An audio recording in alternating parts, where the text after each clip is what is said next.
اور جب ہم نے تم سے عہد کر لیا اور کوہ طور کو تم پر اٹھا کھڑا کیا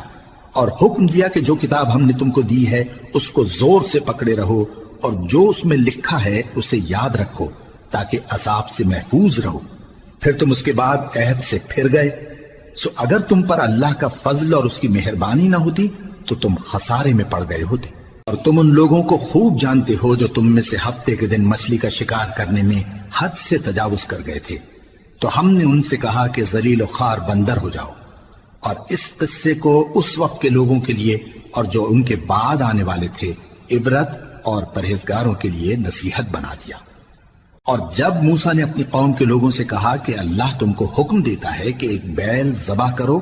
وہ بولے کیا تم ہم سے ہنسی کرتے ہو؟ موسیٰ نے کہا کہ میں اللہ کی پناہ مانگتا ہوں کہ نادان بنوں۔ انہوں نے کہا کہ اپنے پروردگار سے التجا کیجئے کہ وہ ہمیں